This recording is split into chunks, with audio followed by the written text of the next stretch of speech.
बड़ी खबरों के साथ करेंगे।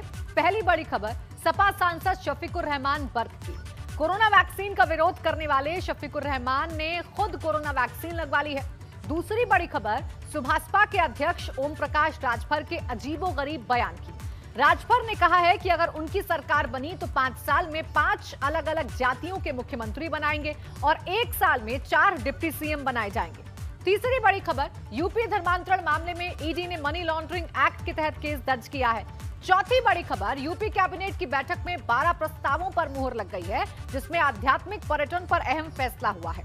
पांचवी बड़ी खबर राष्ट्रपति रामनाथ कोविंद के कानपुर दौरे पर रवाना होने की, जहां वो अपने पैतृक गांव पुखराया जाएंगे।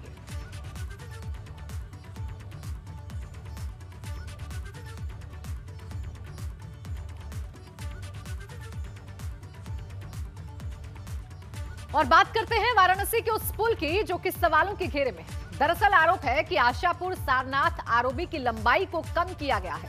पुल बनाने के डीपीआर में जो पुल की लंबाई दर्ज है वो 682 मीटर है, लेकिन सिर्फ 635 मीटर का पुल बनकर तैयार हुआ है।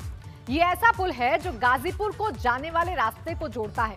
वहीं आरोपों को लेकर एबीपी गंगा की टीम ने भी इस मामले की मौके पर पहुंचकर जांच की तो पाया कि सच में इस पुल की लंबाई 635 मीटर ही है, जबकि 14 जून 2021 को जो रिपोर्ट जारी हुई उसके मुताबिक 682 मीटर लंबा पुल तैयार किया गया। स्थानीय पूर्व ग्राम प्रधान नागेश्वर मिश्र ने पुल को तैयार करने में भ्रष्टाचार के आरोप लगाए हैं। उनका कहना है कि इसे लेकर उन्होंने शिकायत भी दर्ज कराई है, लेकिन बावजूद इसके कोई कार्रवाई नहीं हुई। इस पुल को सेतु निर्माण निगम ने तैयार किया है और सेतु निर्माण निगम के अधिकारी इन आरोपों को फिलहाल सिरे से खारिज कर रहे हैं।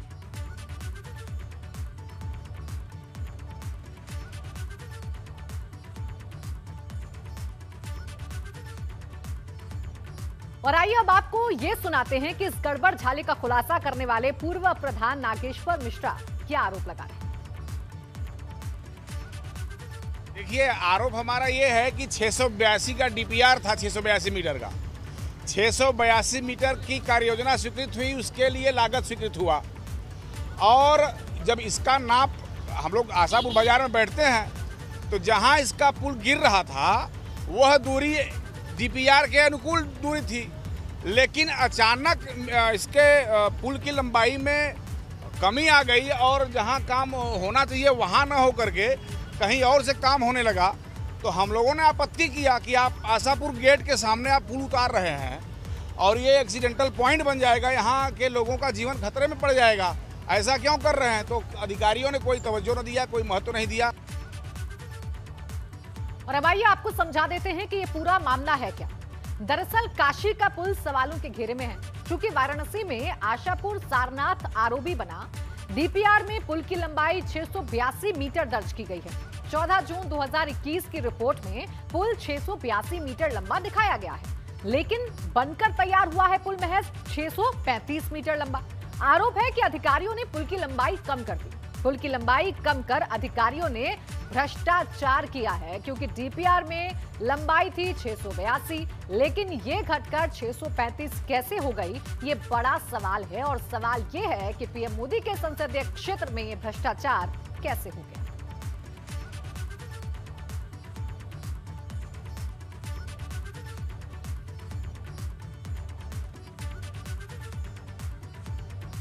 वहीं इस मामले पर क्या कहना है सेतु निर्माण निगम के अधिकारी का, आप ये भी सुनिए। आशापुर आरओबी जो है इसकी जो लागत मेरे पास है वो 50 करोड़ 17 लाख है, जिसमें से सेतु निगम के लिए 46 करोड़ 38 लाख का प्राविधान है और उसमें से हम मुख्य सेतु का निर्माण कर चुके हैं। उसकी टोटल लंबाई जो है 682 मीटर टोटल लंबाई थी, जिसमें दोनों तरफ 24-24 मीटर के वैली कर्व भी सम्मिलित हैं, जो कि एग्जिस्टिंग रोड में समायोजित हैं। अगर हम वैली कर्व 48 मीटर को घटा देते हैं तो हमारी टोटल लंबाई बचती 634 मीटर, जो कि मौके पर उपलब्ध है। वहीं इस पुल को लेकर तैयार करने वाले सेतु निर्माण निगम पर लगा यह आरोप पहला नहीं है। इसके पहले भी 15 मई 2018 को वाराणसी कैंट में निर्माणाधीन पुल हादसे का शिकार हो गया था। उस वक्त भी सेतु निर्माण निगम पर कई आरोप लगे थे। वहीं आशापुर सारनाथ पुल को लेकर भी सवाल उठ रहे हैं। पुलिस के निर्माण के लिए पहले मार्किंग जरूरी की गई, लेकिन निर्माण में पुल की लंबाई को कम कर दिया गया।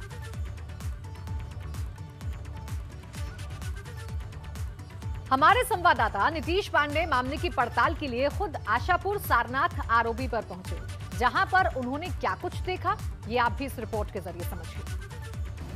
आशापुर आरओबी जहां उतरता है वहां हम खड़े हैं और आप देखिए ये आरओबी यहां पर उतर रहा है और जहां ये आरओबी उतर रहा है वहां से गांव के भीतर एक सड़क जाती है। यहां पर दुर्घटना की भी संभावना है। अगर कोई व्यक्ति गांव से निकलते वक्त इस कॉर्नर पे आता है तो निश्चित तौर पर ये इनकार नहीं किया जा सकता कि यहाँ दुर्घटना नहीं हो सकती। जो स्थानीय लोग हैं उनकी क्या आपत्ति है, उनका क्या कहना है, ये जान लेते हैं। नाम जानेंगे? संतोष पांडे, प्रधान आशा। प्रधान है आप यहाँ के?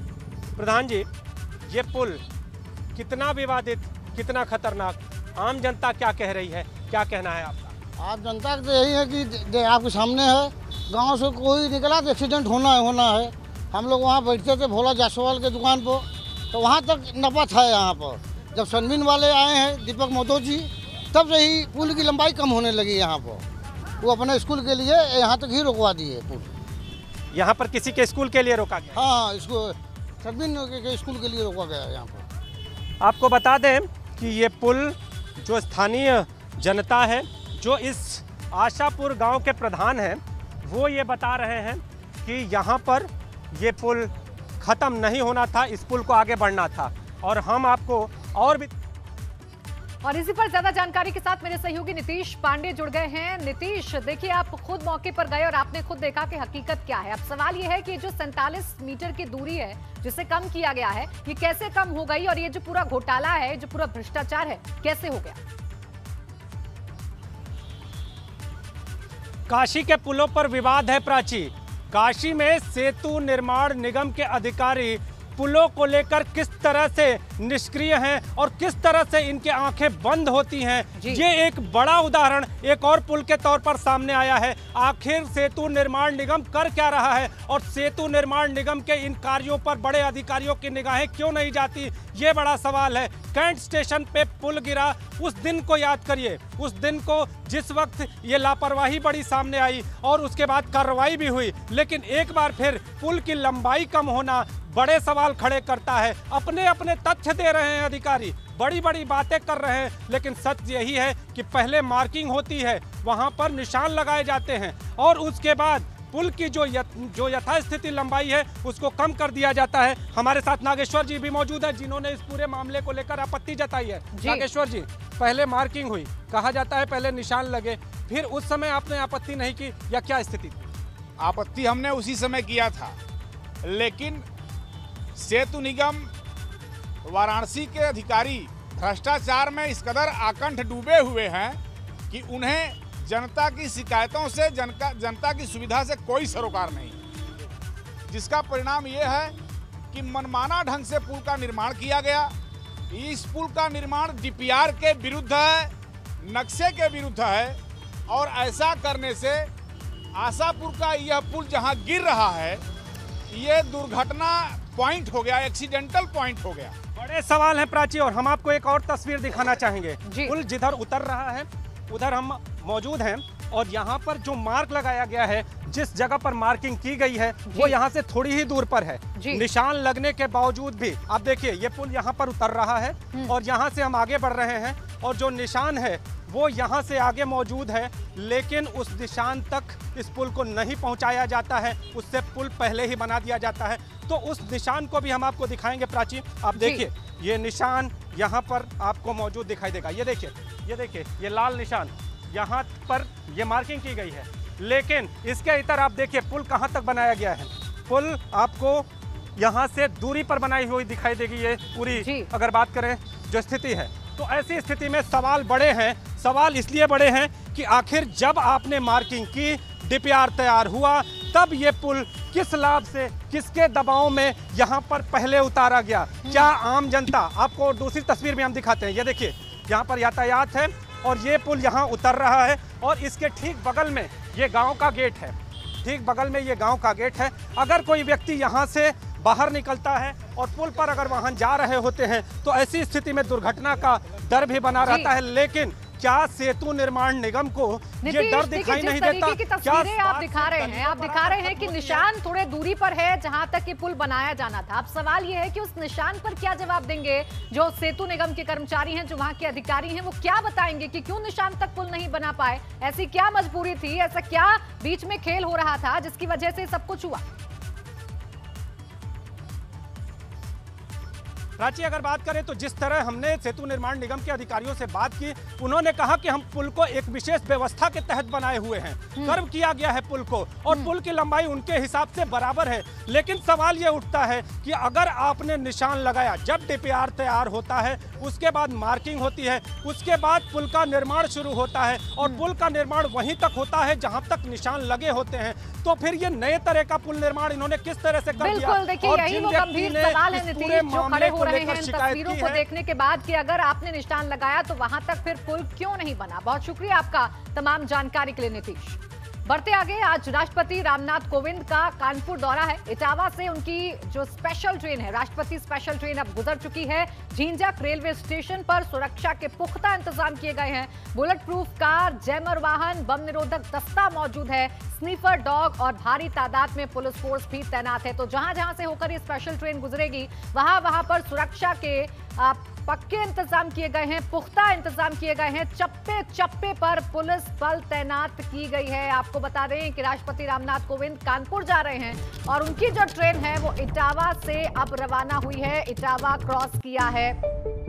उनकी ट्रेन ने इटावा से गुजरी है, राष्ट्रपति की जो स्पेशल ट्रेन है। और ये भी आपको जानकारी दे दें कि जहां जहां से होकर ये ट्रेन गुजरेगी, वहां पर सुरक्षा के बंदोबस्त किए गए हैं। चप्पे चप्पे पर पुलिस बल तैनात है। राष्ट्रपति के इस दौरे को देखते हुए, उनकी इस ट्रेन को देखते हुए बुलेट प्रूफ कार, जैमर वाहन, बम निरोधक दस्ता, ये तमाम सुरक्षा के इंतजाम किए गए हैं हर एक स्टेशन पर, हर एक उस रूट पर जहां से होकर ये ट्रेन गुजरने वाली है। तो महाराजा एक्सप्रेस ट्रेन इटावा से गुजरी है। आपको बता दें कि राष्ट्रपति रामनाथ कोविंद 3 दिन के कानपुर के दौरे पर पहुंच रहे हैं। दिल्ली से कानपुर आते वक्त रास्ते में उनकी ट्रेन का पहला पड़ाव झींझक रेलवे स्टेशन है। करीब 6 बजे राष्ट्रपति की special train Jhinjhak railway station पर पहुंचेगी। यहां उनके 15 मिनट तक रुकने का कार्यक्रम है। रेलवे स्टेशन पर सुरक्षा के व्यापक इंतजाम किए गए। राष्ट्रपति रामनाथ कोविंद राष्ट्रपति बनने के बाद पहली बार कानपुर पहुंच रहे हैं। 3 दिन का दौरा है। 25 जून से 27 जून तक वो कानपुर में रहेंगे और ट्रेन से निकल चुके हैं, स्पेशल ट्रेन से वो निकले हैं और सबसे पहला स्टॉपेज जो है वो झींझक स्टेशन पर है। हम इस वक्त वहीं मौजूद हैं। झींझक स्टेशन पर तैयारियों को आपको दिखाएं कि तैयारियां की गई हैं उनके स्वागत को लेकर के। और झींझक स्टेशन पर उनका जो प्रोग्राम है वो करीब 15 मिनट का है। 15 मिनट के प्रोग्राम में वो यहाँ पर करीब 38 लोगों से मुलाकात करेंगे। ये वो 38 लोग होंगे जो राष्ट्रपति के जीवन के पड़ाव में बड़े अहम रोल रखते हैं। उनके साथ काफ़ी वक्त गुजारा है। उनके भाई होंगे, उनकी भाभी होंगी, उनके भतीजे भतीजी और उनके मिलने वाले वो लोग होंगे जिनके साथ वो यहीं पर पोखराया में अपने पैतृक गांव में उनके साथ रहते थे, अपने अनुभवों को शेयर करते थे और पोखराया से वो राष्ट्रपति भवन तक सफ़र कर चुके हैं। यहाँ पर वो बैठेंगे और सुरक्षा का जो प्रबंध किया गया है वो भी आपको दिखा दें कि लगातार जो आला अधिकारी हैं वो यहाँ पर निरीक्षण कर रहे हैं, अपनी तैयारियों को आखिरी रूप दे रहे हैं। और आखिरी इंतज़ाम जो वो ट्रेन यहाँ पर 6 बजे पहुँचेगी, 15 मिनट का जो कार्यक्रम है उस कार्यक्रम को लेकर जो तैयारियाँ की गई हैं उसको लेकर सभी अधिकारी यहाँ पर तैनात हैं। राष्ट्रपति 15 मिनट में अपने सभी जानने वालों से मिलेंगे।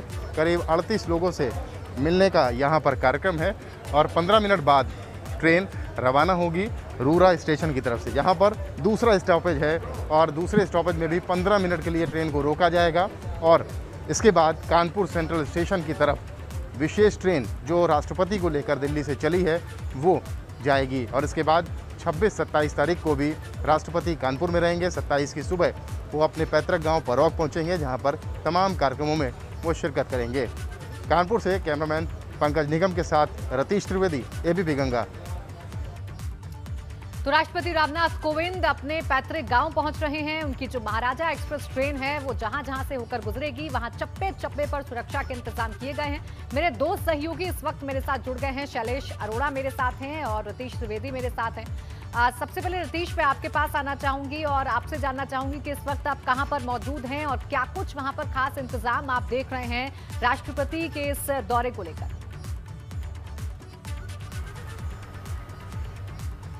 देखिए प्राची, सबसे पहले आपको बता दें कि दिल्ली से चली ट्रेन, विशेष ट्रेन, प्रेसिडेंट ट्रेन, सबसे पहले स्टॉपेज दिया गया है झींझक रेलवे स्टेशन पर और हम इस वक्त वहीं पर मौजूद हैं। आपको तस्वीरें दिखाना चाहेंगे कि किस तरीके से तस्वीरें यहाँ पर देखने को मिल रही हैं। जो भव्य स्वागत यहाँ पर किया जाएगा, हालांकि हॉल्ट केवल 15 मिनट का होगा, लेकिन राष्ट्रपति अपने अपनों से यहाँ पर मिलेंगे।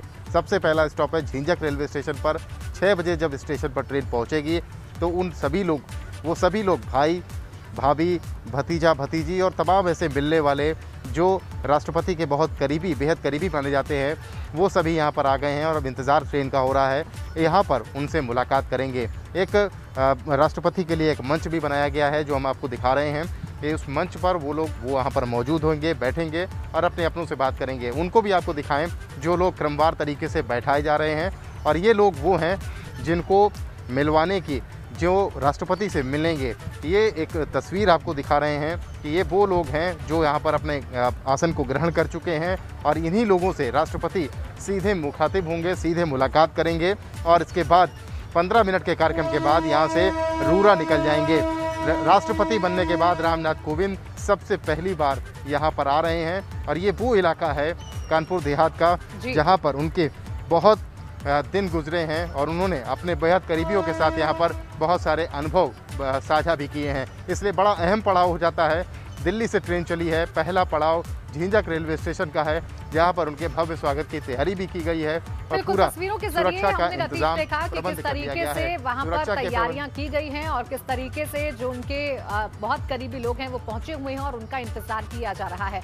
हम शैलेश का रुख करेंगे। Shailesh Kanpur central railway station से हमारे साथ मौजूद हैं। शैलेश, अगर कानपुर सेंट्रल रेलवे स्टेशन की मैं बात कर लूं तो कब तक ये ट्रेन वहां पर पहुंचेगी और क्या कुछ इंतजाम आप देख पा रहे हैं स्टेशन पर?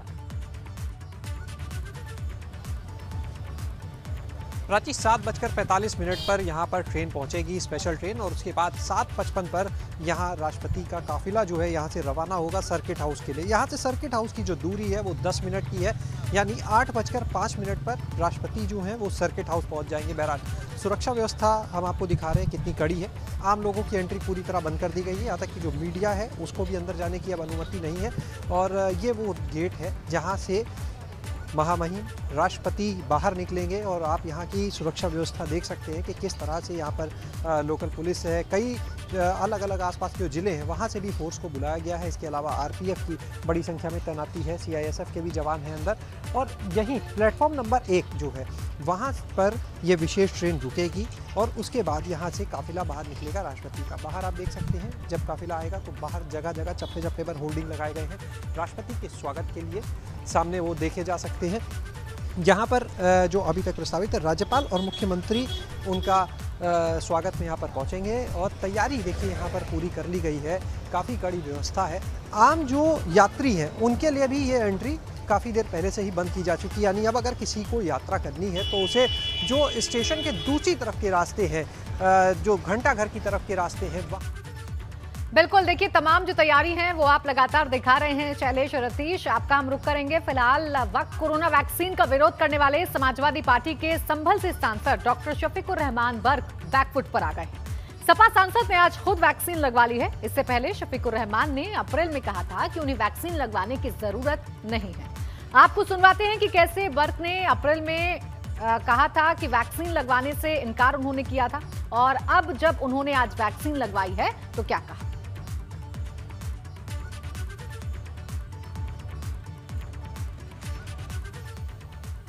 अल्लाह का शुक्र है, मैं बगैर वैक्सीन के ही अल्लाह की हिफाजत में हूँ। अल्लाह की हिफाजत, अरे मेरी जिंदगी और मौत अल्लाह की, किसी के बस में नहीं, अभी मेरी ज़रूरत नहीं है। पूरे देश के अंदर, न सिर्फ हमारे देश में बल्कि पूरे वर्ल्ड के अंदर इस कोरोना वायरस के आने से पर जो सब ने एक तजवीज़ की कि और ये वैक्सीन बनाया गया, ये सबको लगवाना चाहिए। तो ये किसी कौम बिरादरी या उसका सवाल नहीं है, या बल्कि ये सारे मुल्क का लोगों का मसला है। और गवर्नमेंट की इसमें जो पॉलिसी है, मुझे इससे कोई इख्तिलाफ नहीं है।